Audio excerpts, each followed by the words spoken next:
This is going to be a quick little video on how to replace your hub and bearing assembly on the 3/4 ton Suburban. It's going to be the same as the 3/4 ton trucks, 1 ton trucks, even the half ton trucks are almost identical, except the half ton has 3 bolts instead of 4.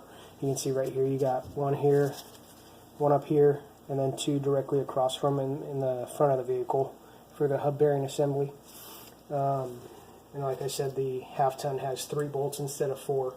So I've already gone through and cracked everything loose on this, so it should go pretty quick as far as tearing it apart. These 2 bolts up here are going to be a 3/8 inch Allen head. If you can buy the socket, works much better than doing it by hand, because you can just attach it to your impact and run them right out. So, like I said, I broke everything loose. I even decompressed the caliper before I started this, so just take these, hang them up out of the way, find a good hanging spot up here on the frame.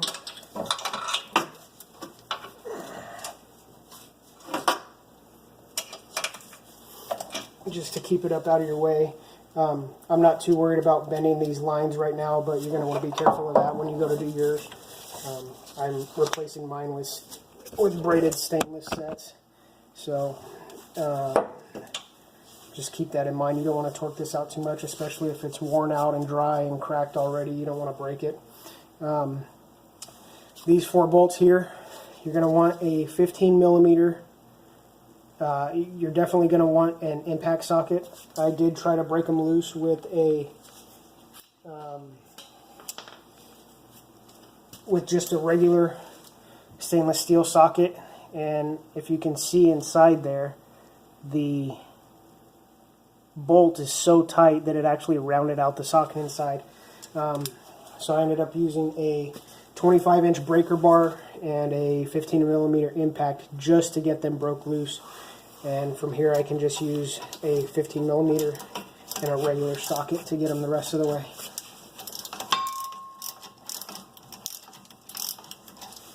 Let me see if I can fit that impact in there. Make it go a little bit quicker.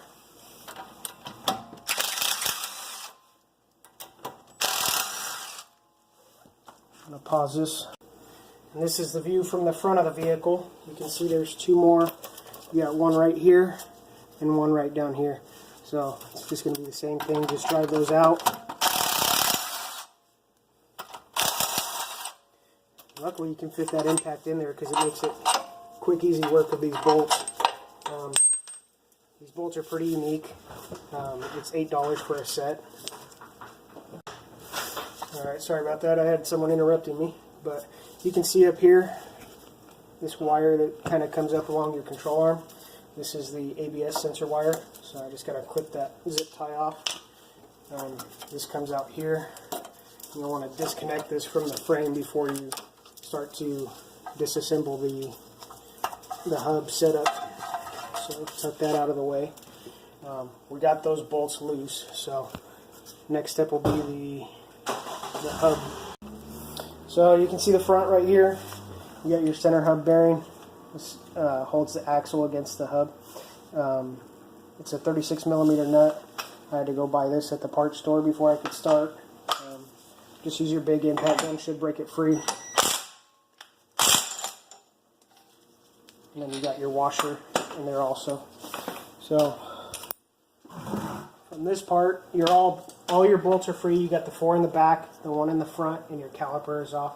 And that's the only thing holding this whole hub assembly to the truck. So just a little wiggle, and this whole assembly comes right off. So as you can see here, you got your backing plate, and you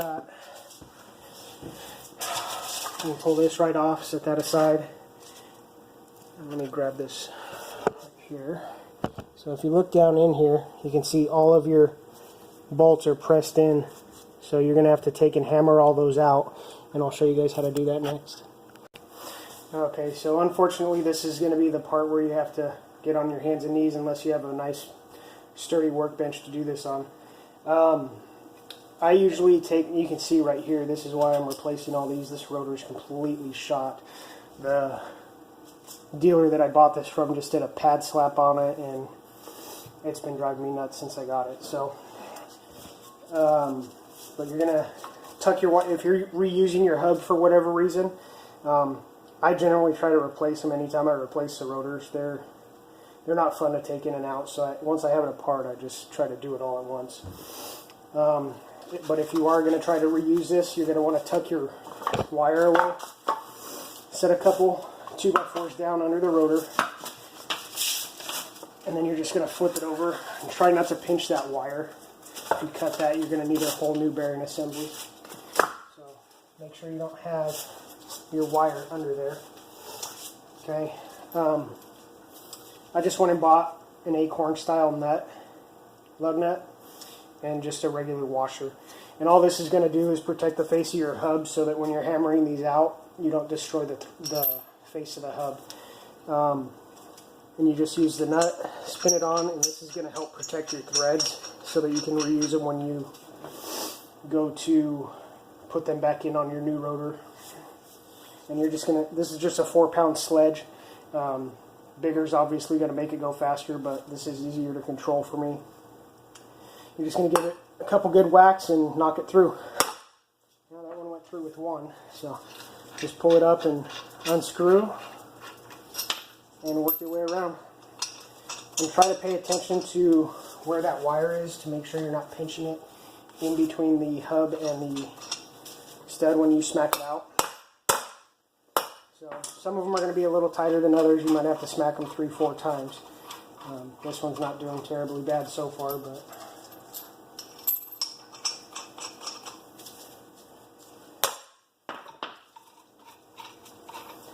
those ones are hardly in there.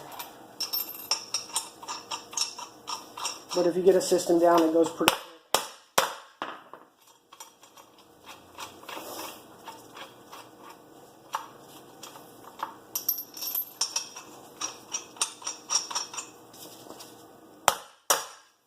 The only reason I went and bought a new lug nut was because the lug nuts that I have on this truck are the acorn style, so I didn't want to mess those up.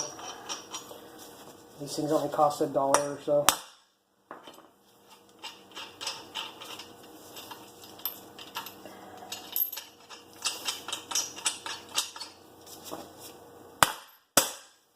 So I already bought new lug studs, so I'm just doing this to show you guys how to do it.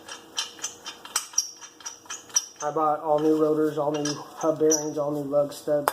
It kind of sucked looking for the info on YouTube, and I couldn't find what I was looking for, so I figured I'd make a video for you guys while I'm doing this.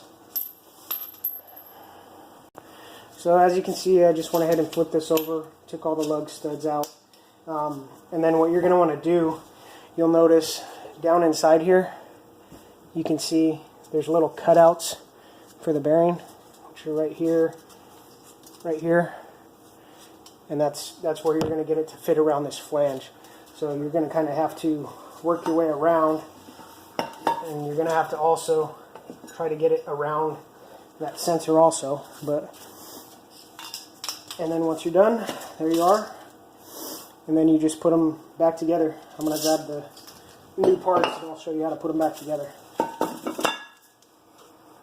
So one thing I wanted to show you guys was I'm also doing the 1-ton dually brake upgrade on this.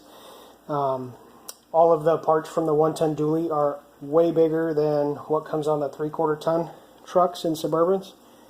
And I just wanted to show you guys a side-by-side of the old rotor versus the new 1-ton dually setup. I don't know if I can get the light to focus on here for you guys, but we'll give it a shot. It's almost a 1/4 inch thicker than what the factory rotor was. Obviously you're going to need the new rotor. That's the part number for you. Sorry, it's backwards. It's 125-66026 for the centric part number. You're also going to want the larger 1-ton dually calipers, and that's the part number on those. It's 141-66022, and those are the semi-loaded that don't come with the pads.